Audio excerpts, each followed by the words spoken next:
All right. So I call you Chay. So what is this Casey name? Yeah, so Casey is actually my first name. Che is my middle name, but I've always gone by Che. Gotcha. Okay. So yeah, keep introducing yourself and what we are here to talk about. Okay, yeah. Hi everybody. My name is Che Lemons. I just started my own company, my apparel company. It's called Valley Pride Apparel, and so we're here just kind of just to discuss, kind of what got me started, and I guess the motivations behind it, some designs, just kind of give you guys some insights into it a little bit. Yeah. And some may be asking, why am I in Atlanta and you're in Phoenix, right? That is right.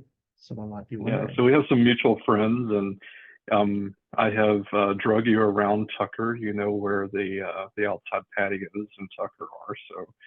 So our mutual friends right down the road. So yeah, the internet is everywhere. So when I saw that you were starting this out, and I wanted to reach out and say, hey, let's talk about it and see where this goes. But what in the world inspired you to become not the word came Picasso, a Versace?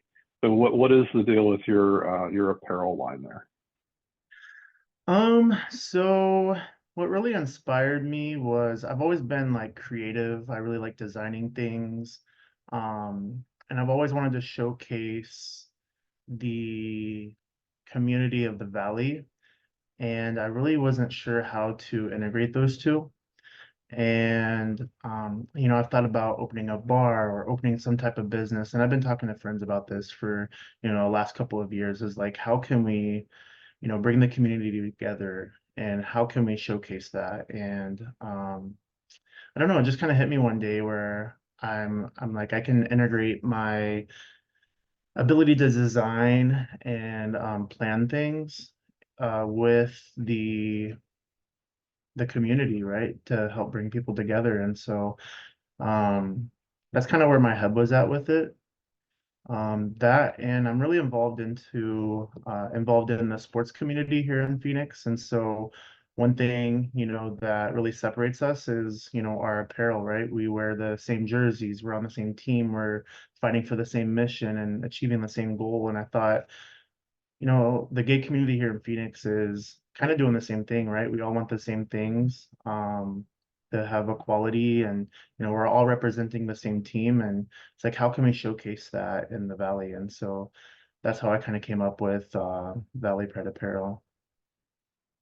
Yeah, what was it yesterday? You had lawmakers there praying in like the Capitol in tongues.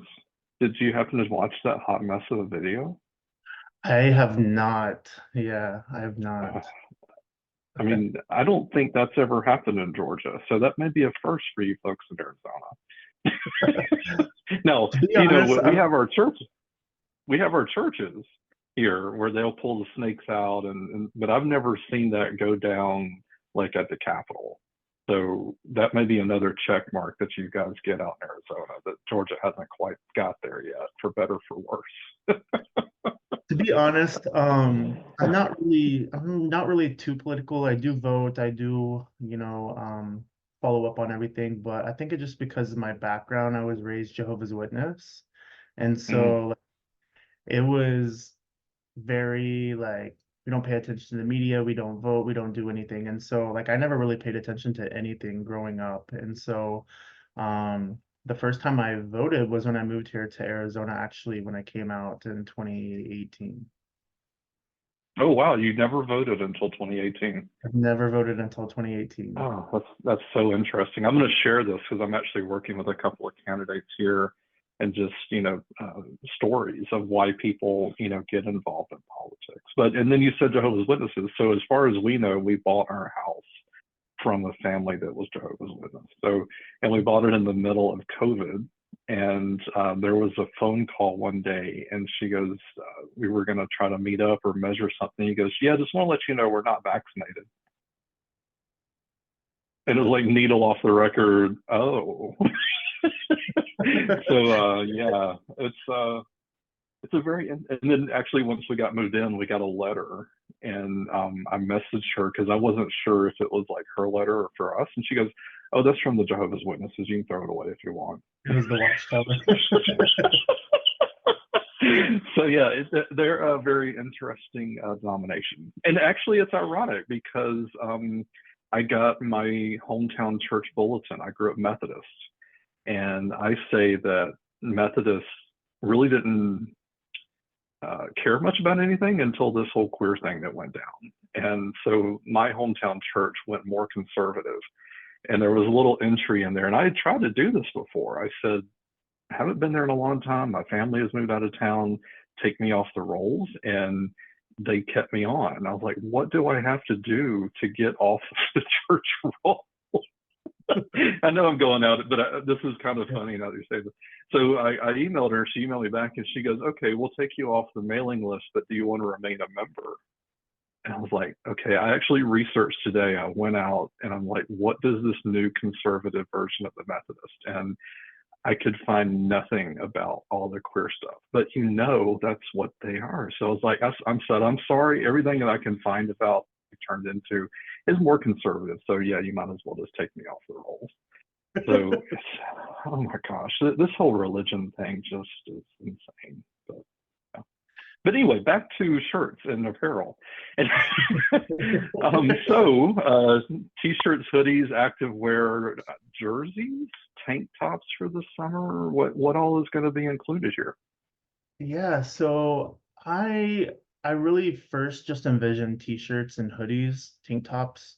But I really like the idea of like bags, like whether it be fanny packs or like a tote bag or accessories like hats, bucket hats, snapbacks, I guess anything I can put my label on that I see fits in the community here. Um, I think that's kind of where I'm going with it. Yeah, I mean, most of that stuff that you mentioned, you can slap a logo or some art on, but bags, that's an interesting one. Like purses, man purses. Yeah, I'm gonna design the next Kathy Van Zealand. So Oh, you're throwing a label out. I don't even know who that is. I don't know her. Who I you been just know throwing out there for from that? I just know that from my mom. It looks like the quilted like little purse. She used to love those whenever I was growing up, so she always had a Kathy Van Zealand. But um no, I think like tote bags, fanny packs, that's what I kind of envision whenever I say bags, I guess. Yeah. Yeah, I Yeah, don't know. I look forward to seeing some of your designs. Obviously, you're wearing one there. You've got the logo behind you. Um, that's the side of my brain that does not work. I mean, you can kind of see it in this hot mess behind me. That's Hmm. like very boxed, not, that side of my brain just literally doesn't work. And I have an appreciation for people that can actually, draw something, create an image. So, yes, you definitely have a niche, and definitely have an appreciation for that Oh, talent. thank you, thank you. It kind of all started whenever I was young.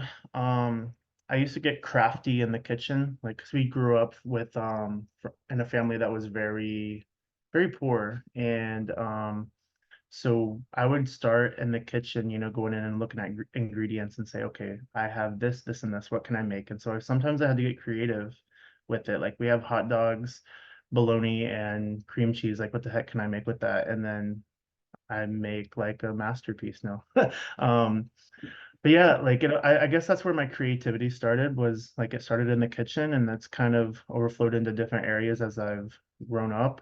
Um, when COVID hit, I really got into like photography, and like that's what I would do. I would go walk around the neighborhood and just take pictures. And then I started doing like editing with the photos, and I just found it really relaxing to me, and I could get, you know, really into it for hours, like editing one photo, like making sure like there was one piece of trash in the photo that was deleted, and like making sure the horizon line is level and everything. And so I got really into that, and then I actually entered into a photography competition through the city of Tempe, Arizona. and I ended up winning one of the categories. I can't exactly remember one of the category name, but it was, I believe, editing or something like that. But it was just a picture of my dog, Murphy, him wearing sunglasses with like a Tempe Pride t-shirt. And so the only color in the photo was his sunglasses and then the lettering on his shirt. And so they ended up Oh, selecting my photo out of like 1,600 submissions. And so I'm like, wow, maybe I can really like go somewhere with this creative outlet. And so after that, um, I don't know, I just kind of got into designing things. So, yeah. And so I still have my day job. You still have your day job, right? correct, correct. Yeah. So some refer to this as our gay job, the side job. But I remember when I had a job that I traveled a lot more for work, and I was on a flight, I believe, from here to Los Angeles. And literally, this dude sitting in front of me had a MacBook that was attached to a external hard drive. And the entire 4.5 hour flight, he was editing what looked like maybe a 3 minute like scene in either a TV show or a movie. And he spent the entire flight, 4 to 4.5 hours. That's also the part of my brain that was just like, I need a drink. That part just, it's, yeah, again, why I have an appreciation for the, artistic details and all that. So Yeah. yeah, So I get it. Yeah. let me ask you, I don't mean to put you on the spot, but like what Yeah. inspired you? What's the passion behind your podcast or your, the Queer Atlanta? Oh, so we hadn't had that discussion. So settle in, picture it. What was this? Marietta, Georgia, the other side of town. And so I moved up to Atlanta in 2003 to Smyrna, and I was working at the Crazy Mortgage Company, which is a whole nother series of drama. And so one of my things that I always wanted to do was finish my master's. And so at the time it was Southern Polytechnic. It's now part of Kennesaw State, and I have my master's in IT, and that allowed me to teach college courses. I never did it full time; it was just adjunct. And Mhm. first, I did it for Southern Poly, and then, of course, like I said, we became Kennesaw. But that all came to a crashing end, and I have to go back to the exact date. But like four things that term. It was a new class I had not taught before, but the one that I wanted to teach, it was an e-commerce class. I had a student from hell that ended up being my coworker, creating a harassing work environment. We had political drama on campus, and there was something else. And all of that, the school technically told me you have been inactivated, um, also known as fired. So, but that used to be my side job. And, I was like sitting there and I was like, wow, I literally, the school that I got my graduate degree from has just fired me as an adjunct. And I was doing, when that former president was in office, I was doing a lot of political stuff. And it all kept coming back to advertising somehow, somewhere. And, I've told people in the past, one goal for this is to be the liberal equivalent of Fox News, but I'm nowhere near that. It's just having any sort of media, what we're doing right here. I have two candidates that I mentioned that I'm working with, because it's going to be a big election year. And it's not just the guy at the top of the ticket. There are so many other things that you vote for. And, but again, it just all came back because what I'm doing for the two candidates is online advertising. And, one example of that is navigating just Facebook and Instagram and how they, microscope into political ads. Because again, as that former president and all we've learned through all that, that in itself, it took me 3 weeks roughly to get back in Meta, Facebook's good graces, to even run political ads, because I was doing, two or three things wrong. And every time you reached out to support, it was just, zero help. But it was literally just trial and error over and over again to get back in their good graces to just run political ads. I mean, so if that answer, that's a long answer, but it still is somewhat sustainable. And then now, my good friend Jason, who lives in Tucker here, he runs Radio Tucker. I have a news segment that runs both on his station and now QATL. And I wanted, and for example, with Jason, I wanted to be upfront. I say, I'm not starting this radio station to compete with you. And he understood that because Radio Tucker is a very different format versus what we're doing here on QATL. But he's supportive. We have a private Facebook group that the three of us, bounce ideas off of each other every week. I was going to kind of get into some of this on the next little segment here, but that may be way more than you wanted to know. No, That's yeah.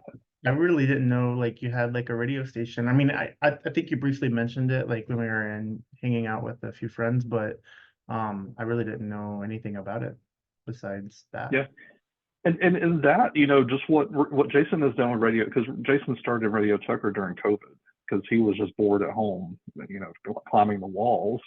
And it's still there. Every Christmas we meet together with the guy, Ryan, that does the news, the weather segment, and we have Christmas. He's like, well, it's not the best time for the radio right now, but there's still enough money to buy dinner.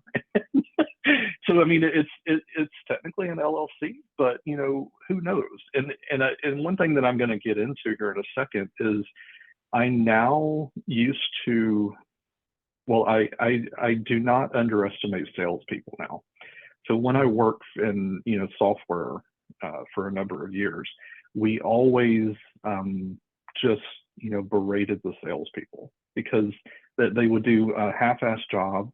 But this is our reflection because the shit just got pushed over the wall, and it's like, okay, here's your training class, go do it. And there were so many parts that weren't filled in, and then all of a sudden your salespeople had ghosted you. But I've learned to appreciate selling things, and that's obviously what you're doing here. It's a lot of work. I don't know if you've seen this yet. I mean, in some cases, just to use an analogy, it's sometimes like selling ice to an Eskimo. Yeah.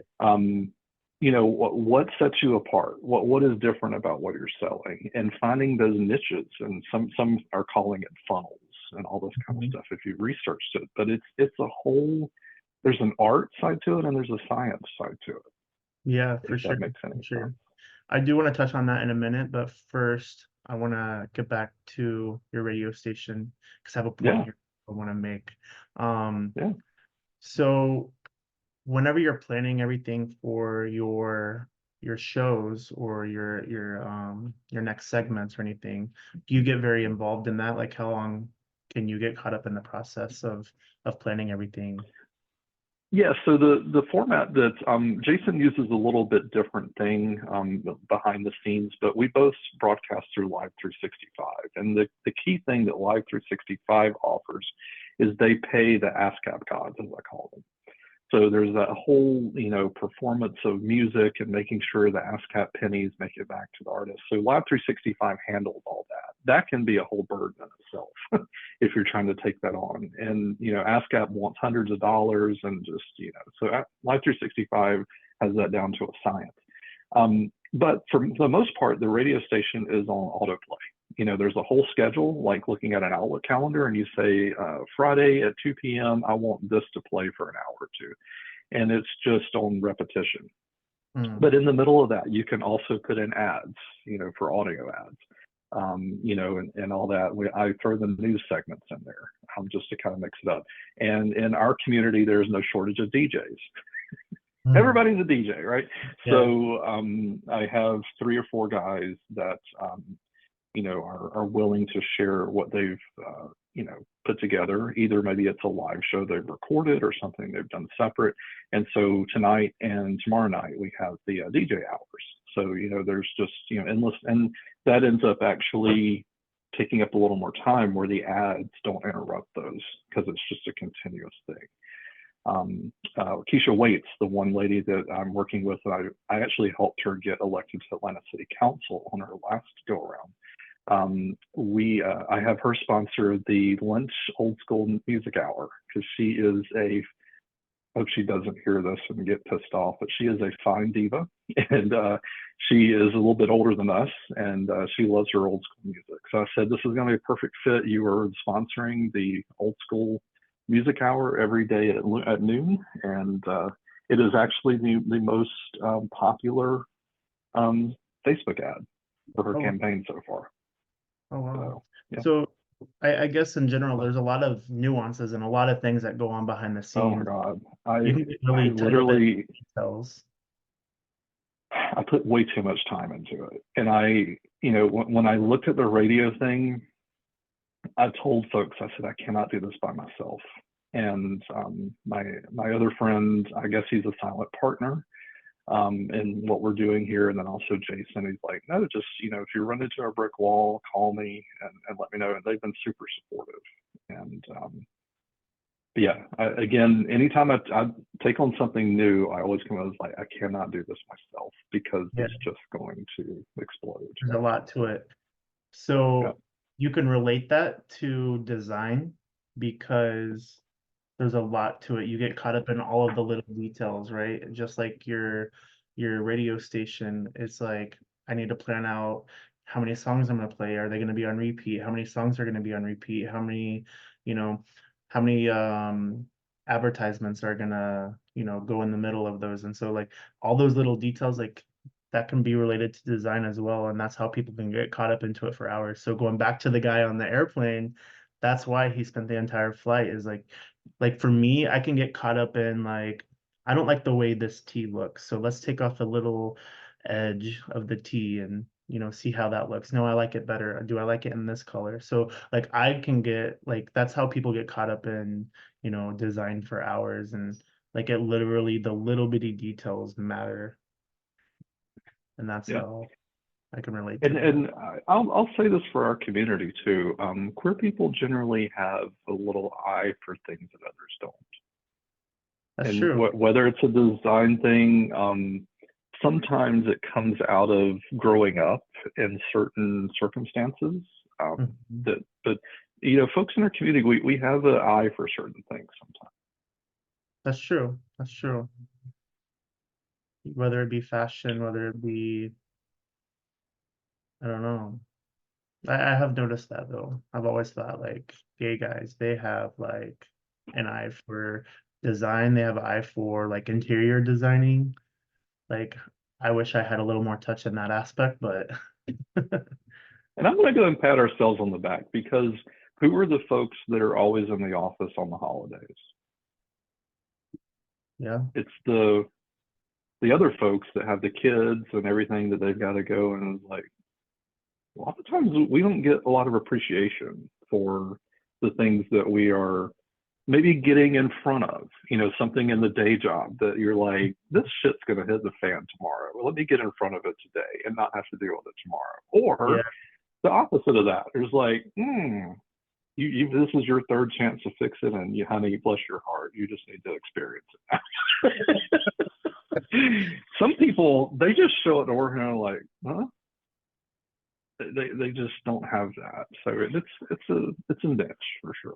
I definitely will say that like I will spend time like making sure everything is good to go for the next day or working extra, but for the most part, I like to get out early. Like I don't, I probably shouldn't say this live on the radio or anything, but there's no way I work 8 hours a day. Like maybe 5 to 7 a day, but it's um, it's constant multitasking though, because we say that, but don't underestimate yourself because you probably have your work email on your phone, right? yeah, And that could blow up at 10 p.m. at night and turn into a 2 hour extra thing. I mean, so people say that, but no, if you got your email coming to your phone, there's an expectation on the other side that, if the powers that be at your job are expecting you to be available and respond, you can't be on a cruise ship in the middle of the ocean and not have any connection to anything. I mean, that's true. there's a trade-off there. Yeah, So there is. don't necessarily say, that, and COVID, led a lot of us to that because, Mhm. we couldn't actually sit next to each other and kill each other. So, Yeah. yeah. So yeah, this whole marketing of social media, I was just going to throw some ideas. Do you have models yet for your clothing? Um, right now I'm just trying to build the excitement. I really don't Hmm. follow like a model per se. I'm just trying to build up the excitement, get people interested in the concept and the brand. And I do mostly that through Instagram, just by Hmm. posting enticing material, um, and just to build anticipation, I guess. Um, Yeah. And actually, in Meta, which is the parent company of Instagram and Facebook, yeah. they actually they do advertising a lot different than a lot of other platforms. For example, I only learned in that 3 week period that TikTok does not do political ads. So I Oh, went through all this work. Like I had to try two different credit cards to run the ad. I had to call the bank and they had to like approve it, maybe because it's a Chinese company. And so I was like, okay, I submitted the ad. And so I went back in a couple of days later and they said, oh, sorry, we don't run political ads. Have a nice day. But they didn't oh, even send me an email. It was because I went back into the portal and just happened to see why the ad wasn't running. interesting. I never even knew that about TikTok. I'm not a big TikToker. Political ads are so, yeah, political ads are just so sticky and people don't want to Yeah, touch them. But yeah, Facebook embraced it for better or for worse. So, yeah. but other things I was going to say, I have well, I don't know. Do you know the name Zach Migo? Mm-mm. He's a larger gentleman like myself. I'll say everything that I know about him is that he's straight, but I wanted him to be in our calendar project, and I was kind of dropping and tagging his name here and there, and finally he reached back out to me. Like Zach has been in Target Big Men's, like Target the department store. Mm. He's modeled, their big men's clothes. Okay. And he actually responded and he said, so what are you up to? And I said this. He goes, no, I appreciate what you're doing, but that's not what I do. But I was like, that's pretty cool that Zach Miko of all people actually responded to me. It was kind of like starstruck. Interesting. Yeah, that's Um, but the other thing I was going to throw out there, you mentioned bags, drag queens. There is this thing called Cameo out there. Have you heard of Cameo? oh yeah, yeah, yeah, yeah, for sure. Yeah.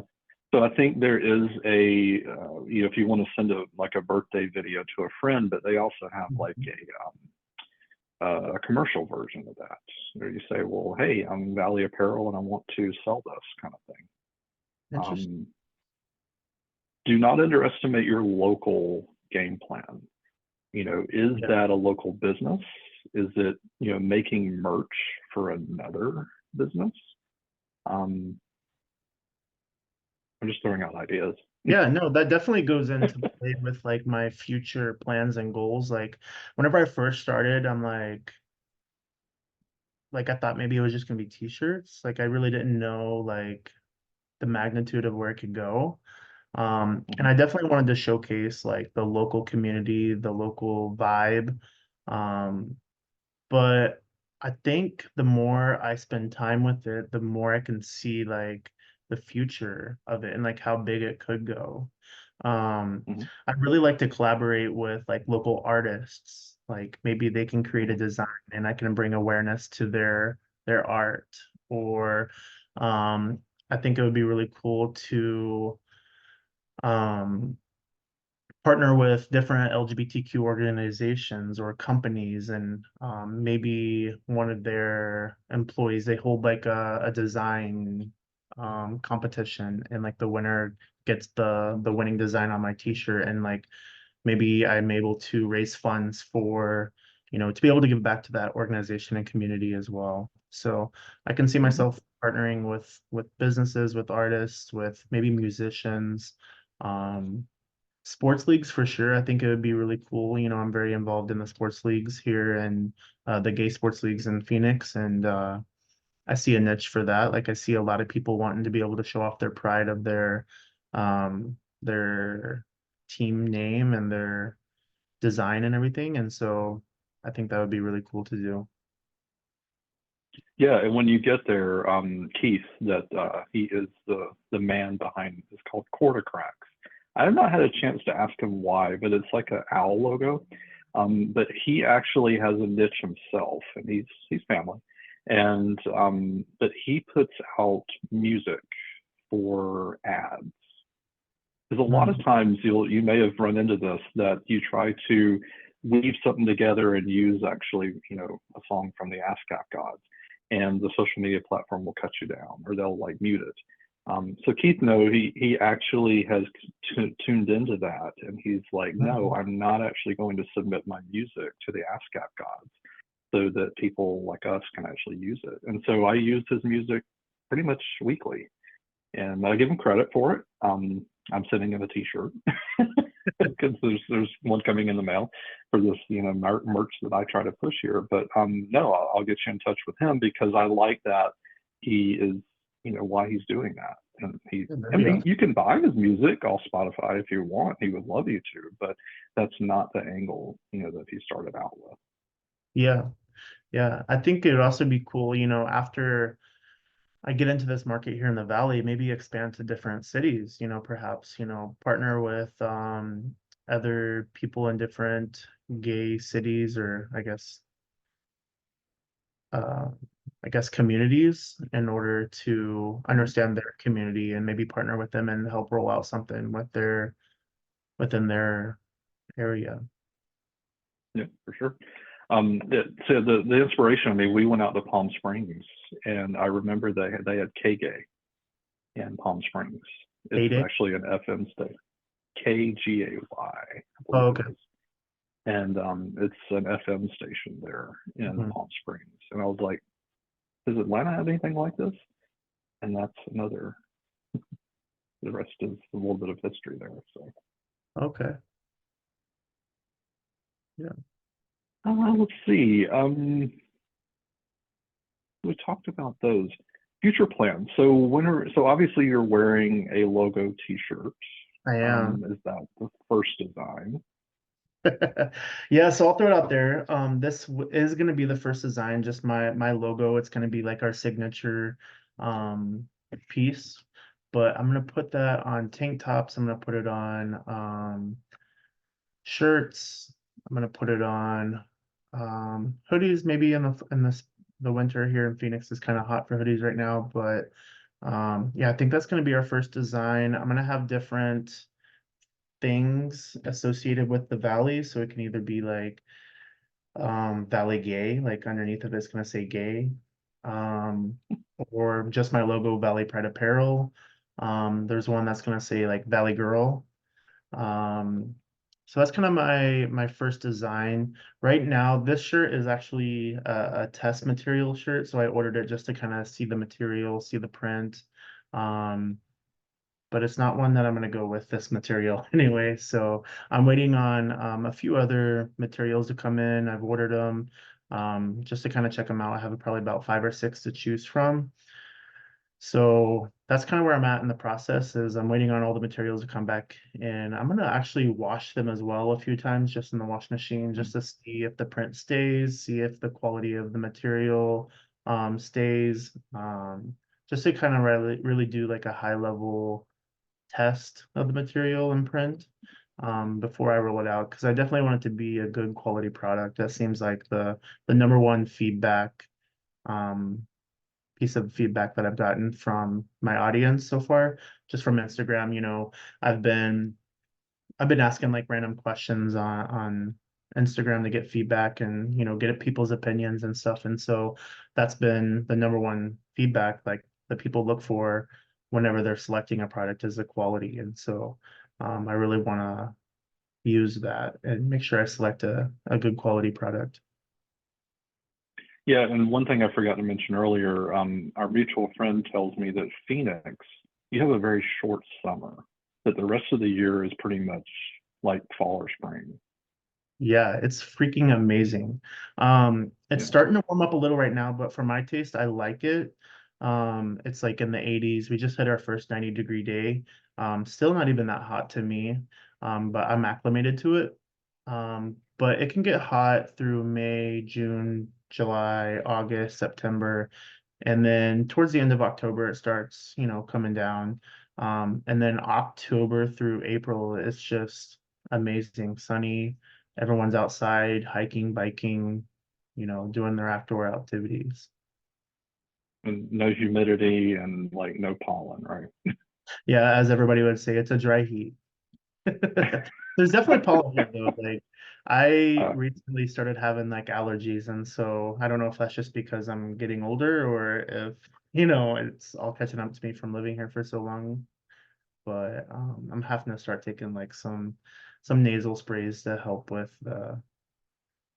dryness, I guess. that's always something, yeah.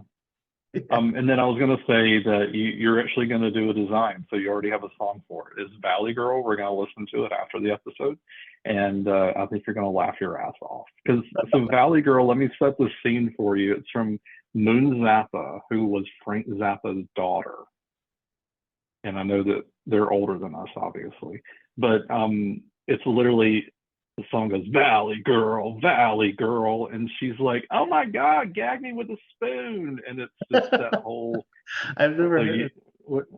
oh God, you're gonna laugh your ass off. So it's the theme song for this episode, and it's gonna Okay. be the theme for your shirt when it comes I like it. I like it. I'm excited to hear it. out. Yeah, so typically It even people had a video too. typically people associate Valley Girl, at least from what I know, like living here for the last 6 years, is Valley Girl is like a girl, like a Scottsdale girl, that's all like in makeup, fake tits and like very like, oh, I'm a Valley Girl, like that Mhm. sort of thing. But I don't want people to look at my brand and Valley Girl and think that like I don't know, just thought it was a good I don't know where else. No, I think our audience would understand where you're going with Yeah, it. yeah.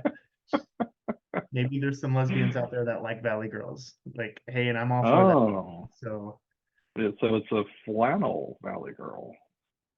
that's more Flagstaff. So Flagstaff is up north. Oh, That's the flannel town. We have the whole spectrum here around the valley. We we have, do too. yeah. We do too. So I guess there's a U-Haul center on every other corner in Flagstaff. But One thing here, oh yeah. We okay, you got it. Thank you. I did. I couldn't remember, but yeah. What's funny is we have a lesbian bar here called Boycott, which I believe there's only 11 in the entire US, like lesbian bars specifically. And I love going there. Like it's just so welcoming. It's just a fun atmosphere. The drinks are really good. Anyway, all that to say that they have really cool and like unique parties. One of them being a U-Haul party, so they like will go rent a U-Haul. They will like park it outside of the building, and it's like, oh, we're having our U-Haul party. Like I died laughing the first time I saw that. I was like, oh my gosh, that's so creative though. Like they really, and it's not just like I say it's a lesbian bar, it's labeled as a lesbian bar, but it's really welcome to like everyone in the valley. Like usually whenever I went in there for the first time, I was expecting it to just be women, but there was women, men, like it was very welcoming to everybody. So I thought it was really cool. Yeah, I actually we did an ad for QATL, and it has a U-Haul and two ladies, and it says the perfect soundtrack for loading your U-Haul. So yeah. So I did a little bit of testing. I was like, I messaged it to a couple of my lady friends, and I'm like, is this okay? And they just busted out laughing. Like, we're good, we're perfect. I need to pull that out again, but yeah. I will say I'm part of that U-Haul gang because whenever I met Luis, my boyfriend, um, we moved in together within like 2 months, but we just clicked. Ooh. Yeah, we clicked instantly, and like we both were like, we're not in this just to date for fun or anything. Like we just knew that we wanted something serious, and it's like, why does it take 2 years to find like dating someone to find out that you're serious with them? It's like, why can't you be serious from the beginning? And that's where we were like, hey, like it just kind of worked out where we just moved in with each other. But I joke around, but I'm part of the U-Haul gang because of that. But Yeah, you got to add some flannel to the colors then. It's We a little more actually, required. You said very yeah, Flagstaff, right? we went and picked out flannels, matching flannels, and we went and did like photos in the pine trees up in Flex. Yeah, cliche. No, in Atlanta, that part of town is known as Decatur, and some call it Dick Haters. Yeah. That's funny. I've heard of Decatur for sure. Um, I'm excited to see Well, more. you go to Winder to Finder, Decatur to Dater, and Tucker to. Yeah. I'm excited to see more of Atlanta because I've been out there a few times, but mainly it's just like we've been bouncing around from like the gay bars, which the gay scene out there is amazing, I feel. Um, and then like restaurants and like we've walked around a little, like a few different areas, but I definitely want to get out and explore more in Atlanta when I come back. Yeah, we have to go over to Buford Highway. I don't know how much you saw of Buford Highway, but you can literally find everything on Buford Highway, from Hmm. restaurants to Yeah, I yeah, don't think I've been there. definitely. Yeah. And we're coming out to Palm Springs this summer if we don't melt on the pavement. Oh, cool. Like you and Michael, or Yeah, yeah, nice. I like Palm Springs. I've only been there once, but I definitely want to go back there as well. I do like their mid-century modern thing. Like everything is kind of stuck in time out there still. So Yeah, it's awesome. They've incorporated that into a few houses like here in Phoenix, like mid-century modern. And I guess that's kind of everywhere, right? Like, but like it's really a vibe there. mhm. Yeah. You know? Well, let's wrap this up. What else you want to get in on the episode? Um, I think we covered everything. I mean, is there any other questions you think we should cover? No, can you believe we've been talking for almost an hour? Has it really been that long? So I yeah, guess one so, thing in closing, I guess one thing in closing I could say is like I haven't really launched my company yet. I've been advertising for a little bit here and there. But I'm hoping to launch in the next week or two. It really depends on whenever I can solidify and select the material for the shirts. Um, and then I'm working on a website as well. I just bought a domain and I'm designing a website for it so people can order, them all of the apparel right off the website. So that's coming soon. And then um, I got my business license. I filed for a trademark, and so everything's legit. mm, And I'm excited for it. good. Yeah, Yeah, we'll see where it goes and try to support on both sides as we go. But yeah, yeah, for thanks sure. for joining, Chief. How Yeah. do they find you right now? Right now, they can find me on Instagram at Valley Pride Apparel. Just go ahead and look that up. You can find it. I have the same logo in my background as the profile picture. So Valley Pride Apparel on Instagram. Um, but valleyprideapparel.com will be coming soon. So Robert, I also want to thank you for having me on here. Thank you for, the audience, for everyone listening in, and I really appreciate the time. Yeah, more. This is what I part of the whole deal, what we're trying to do. So yeah, for sure. Well, I will stop recording. Stay right there.